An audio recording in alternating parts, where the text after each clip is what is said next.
Alright, it might be a few parts to this video. Going to do a response video to how the world works guy.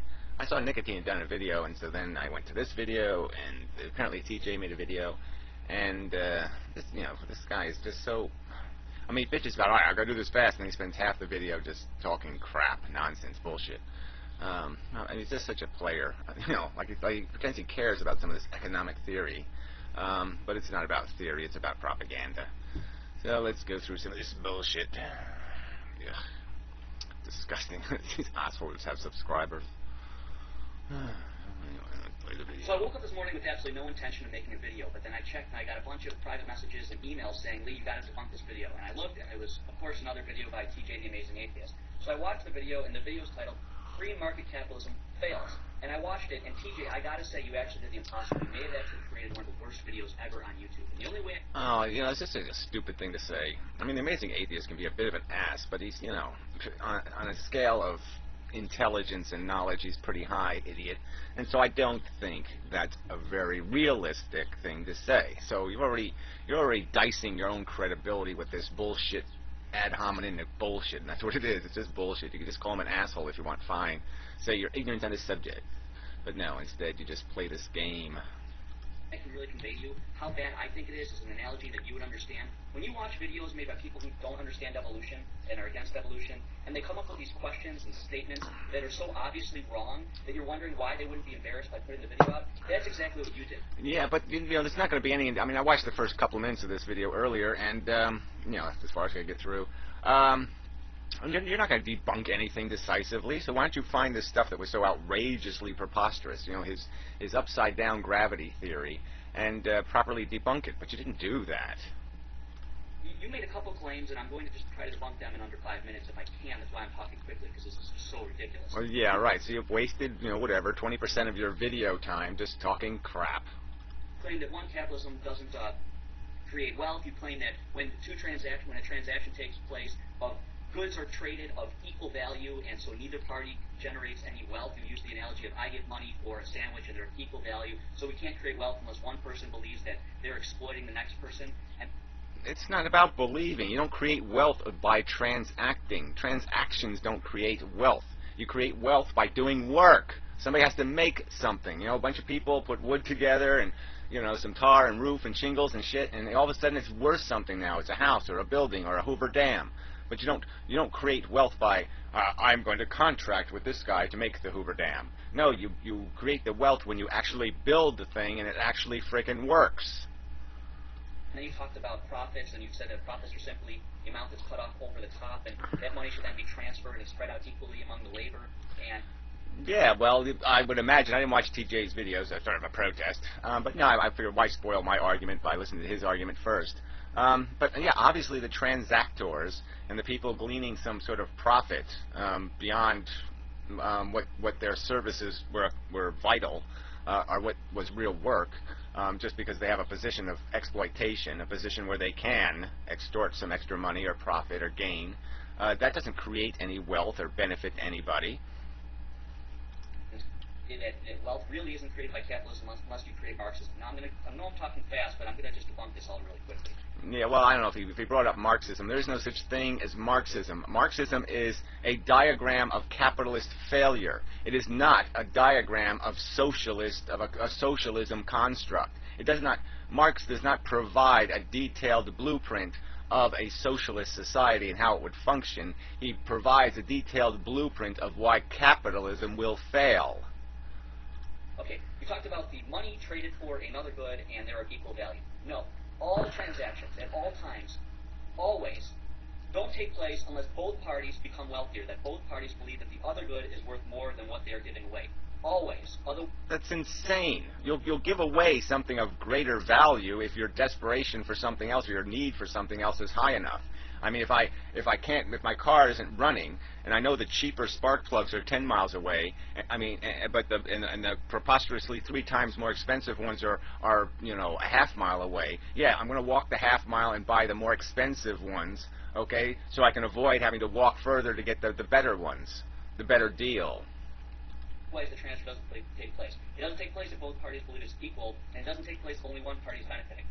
Let me give you an example. It's just so stupid. There's always extortive circumstances. No transaction takes place in some sort of utopian environment where nobody is being pulled or prodded by some sort of spear or some noose or some other thing, some other circumstance that is compelling them or pushing them or persuading them in the deal. There's no such thing as an honest, pure contract.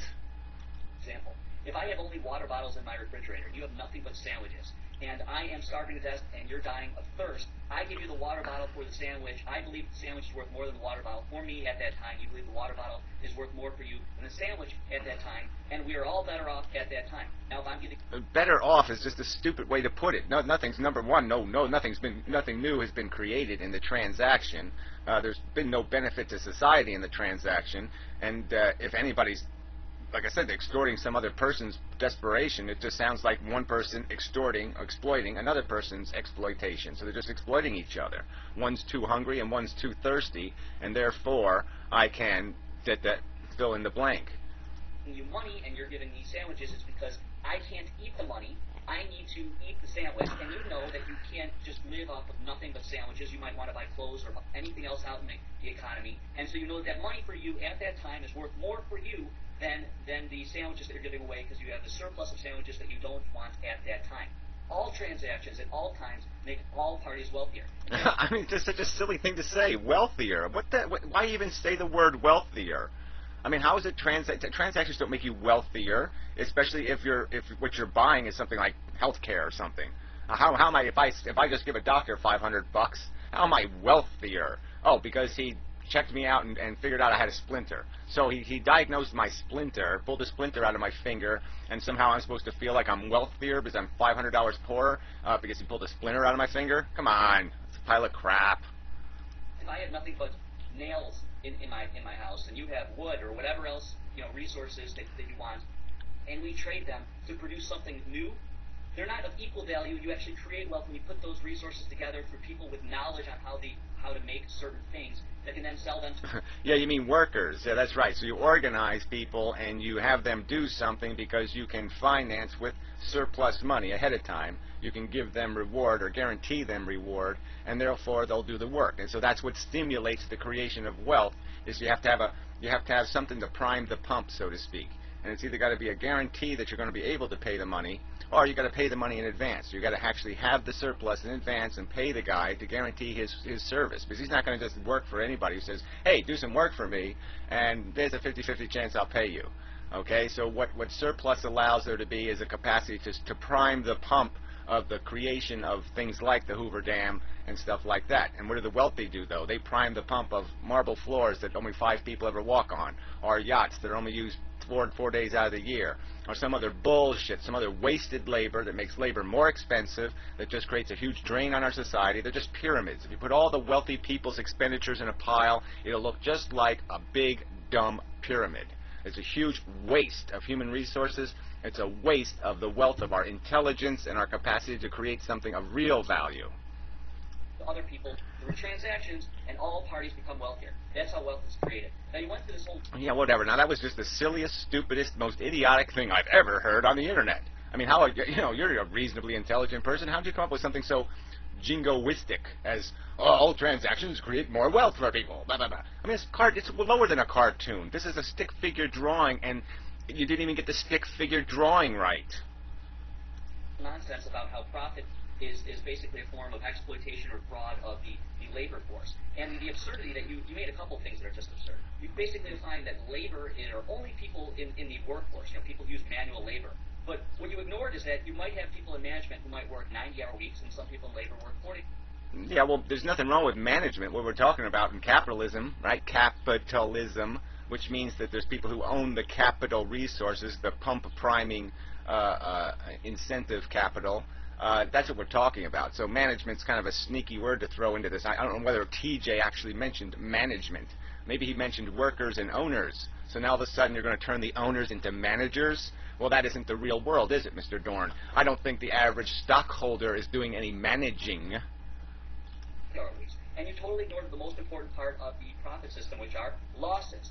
Losses are what give people the incentive to innovate. Losses are what make people want to charge people at the most affordable price. And if you think that labor should get a percentage of the profits at all times, then of course I'm sure you think that they should get a percentage of the losses at all times. Yeah, right, and it happens all the time. So when an employee gets stock, I mean, when an AT&T employee got stock in AT&T in 1950, yeah, there was some lean years, but obviously the good years far outweighed the bad years, didn't they? And so they've certainly agreed when they've accepted the stock that they're going to accept the losses, but their gains are going to be so great. In the good year, they're going to gain 4 times. In the bad year, they're going to lose 1. So they're still up 3, you know, over a 3-year period. And you know that. You know that if you could own the Dow Jones in 37, you'd be a billionaire today, and you know it. You know, if you didn't touch the frickin' money. And so this is all just a pile of crap. This is all just bullshit. Wealth is generated on capital, not on work, on the capital itself, through this mechanism of interest. And this mechanism of interest is not